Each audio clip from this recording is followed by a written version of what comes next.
Hello, this is Chris Diaz. I am the Chief Cook and Bottle Washer for Deus Ex Machina Games. Deus Ex Machina started in 2005, and its first project was a 3.5 Dungeons & Dragons variation called Amethyst. It is based on a role-playing game campaign that I ran between 2002 and 2004. It was special to me because it was the only game that I'd run up until that point, which actually concluded. If you're a GM or a DM, and if you've ever ran a campaign, it's very difficult to run a game, especially for two plus years, and to actually have it conclude. Most times, players just leave, or they walk off, and the game collapses, or the GM gets bored, doesn't know what to do next. He runs into a wall. But Amethyst actually had an arc. It had a beginning, middle, and end. And then very quickly realized there was a possibility of creating an actual campaign setting which could be marketed. That would be the beginning of many years of changes, amendments. The fourth edition, which is coming out in spring, co-published with Goodman Games, I think marks the closest I have ever been in realizing Amethyst as accurately as I could using a role-playing game. Amethyst has three elements which I think make it special. One is its visual style. Second is its gameplay, and third is its setting.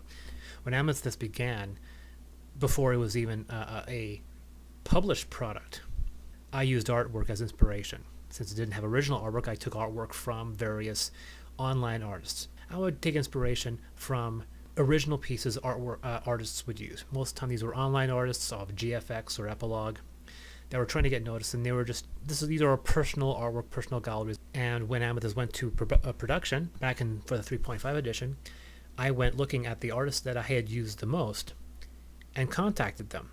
The vast majority have actually expressed quite a bit of interest, but because of scheduling, we ended up coming down to 3 or 4. Of those, one of them emerged predominantly as the sole visual guide through Amethyst. This has been Nick Greenwood. He had an astounding knack for drawing anything organic, would it be monsters or races or just people. They looked alive, they looked plausible. They weren't caricatures, they weren't extravagant, they weren't overly voluptuous. Most of the time when you're seeing fantasy artwork, there's a level of exuberance about them which detaches me from the reality of what they could be. They're wearing armor that they could never possibly wear, and brassieres which should potentially explode by all rights. Nick became the sole artist of the project, and 4th edition, he is responsible for 99.9% of all the artwork in Amethyst, which is very, very unique for a role-playing game. Most role-playing games have several artists, but this is not the case. First of all, Amethyst's artwork was drawn and created congruently with the development of the game. My name is Nick Greenwood, and I've been working professionally as an illustrator for the past 15 years. I live in Greensboro, North Carolina, United States, and I've been fortunate enough to work with Chris Diaz as well as some of his contributors on the Amethyst setting. It all started when Chris emailed me to ask if I'd be interested in doing some interior black and white images for Amethyst. And my first reaction, I have to admit, was, uh-oh, is this another guy still living in the basement of his mother's house, wanting a bunch of work for little or no money? But shortly after he contacted me and after I was able to read over a portion of his manuscript, I found Chris to be very professional. And now that I've worked with him over the past couple of years, he's turned out to be one of the most professional people I've ever worked with. He and his team are extremely creative people. This setting has some of the most interesting and original concepts that I've ever come across. Chris is also honest, which has made working with him over the past couple of years pleasure, and I hope to be able to work with him for many years to come. Some of my favorite things about the Amethyst setting are, first would be the races, which we really started working on visually first. I'm sure we did that because that was what I was the most comfortable working with.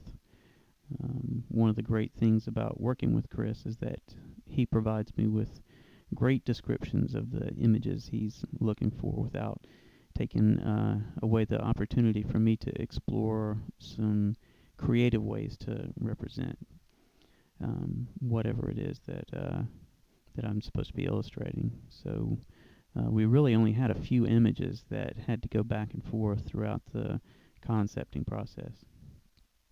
Sometimes when I would send them a sketch, they would send back feedback that included some additional information about the original ideas they had in mind when they came up with a particular concept.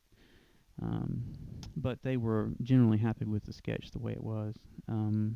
So I could take that then and all that feedback and send them a revised sketch, which would usually be much more acceptable to them. Sometimes, though, they would want to use both images, which is also pretty nice.